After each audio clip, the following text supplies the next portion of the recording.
ऐसी भीषण त्रासदी जो केवल प्रदेश ने देश के अंदर भी इतनी भीषण त्रासदी इस प्रकार की गैस के निकलने से कोई हुई नहीं थी। जितना बड़ा कलंक कांग्रेस के शासनकाल में 1984 में 2-3 दिसंबर की रात को यहाँ भोपाल में इसी स्थान पर भीषण मौत का तांडव हुआ था। और बड़ा आश्चर्य है, मिथाइल आइसोनेट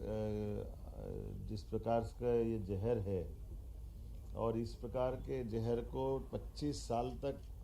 कांग्रेस के शासनकाल ने फिर पटक कर रखे हुए लोगों के लिए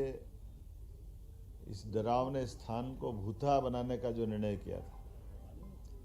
हमारी सरकार ने कोर्ट और कोर्ट की व्यवस्थाओं में जवाबदारी के साथ निर्वहन करते हुए और आज भी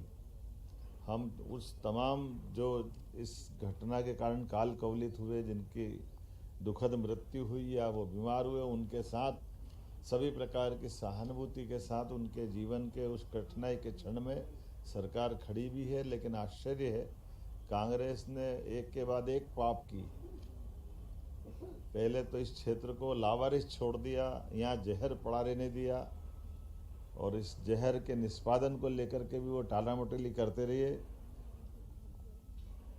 मुझे इस बात का संतोष है कि हमारी सरकार ने गए साल जनवरी में यहाँ का सारा जहर और हमारे यहाँ के इस प्रकार के जहर से निपटने के सारे अधिकारियों को मैं बधाई देना चाहूँगा, जिन्होंने कोर्ट के डायरेक्शन के आधार पर उसका यूनियन कार्बाइड के जहर को लेकर के न केवल कोर्ट के मार्गदर्शन में उसका निष्पादन कराया, उसको जलाया, राख किया, बल्कि पूरे प्रदेश को महफूज करके दुनिया के अंदर ये संदेश दिया कि इस प्रकार से जहर के ऐसे खतरनाक रसायन से निपटने के लिए भी हमारे यहाँ के विज्ञान ने, हमारे वैज्ञानिकों ने, हमारे लोगों ने अच्छी प्रगति करके उससे निपटने के लिए मानव हानि को बचाते हुए, खासकर कोई किसी प्रकार की जनहानि न हो, इस प्रकार के प्रबंधन करते हुए उस घटनाक्रम को, अतीत के घटनाक्रम के काले कलंक को धोने का प्रयास किया। हम अपने इस राज्य के लिए, राज्य की जनता के लिए, भोपाल राजधानी है, इसका मान सम्मान बढ़ाने के लिए और कांग्रेस के कुशासन के उस कलंक को मिटा करके सुशासन के लिए यशस्वी प्रधानमंत्री के नेतृत्व में हमारी अपनी सरकार, मध्य प्रदेश सरकार केंद्र सरकार के साथ कदम से कदम मिला के चल रही है। ऐसे में जब हमने ये बीते साल शुरुआत में 2025 में यहाँ से सफाई का अभियान चलाया था,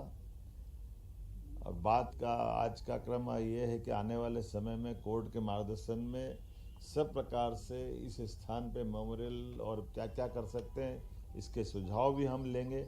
सबके साथ लेकर के सभी पक्षों को विश्वास में लेकर के। इस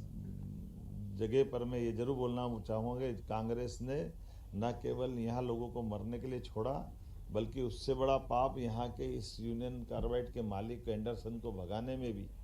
कांग्रेस के ही लोगों ने बड़ी मदद की। राहुल गांधी को माफ़ी मांगना चाहिए अपने उस शासनकाल को लेकर के। उनके ही जवाबदार दादी और पिता के शासनकाल के समय में भी ये कलंक बना रहा। मनमोहन सिंह की सरकार में भी यहाँ पर कुछ नहीं किया गया। मैं उम्मीद करता हूँ कि आज के इस अवसर पर हमारी सरकार जब सब क्षेत्रों के एक एक बंद पड़ी इंडस्ट्रियों के लिए वहाँ रोजगार के अवसर भी ढूंढ रही है, नवनिर्माण के लिए भी आगे बढ़ रही है।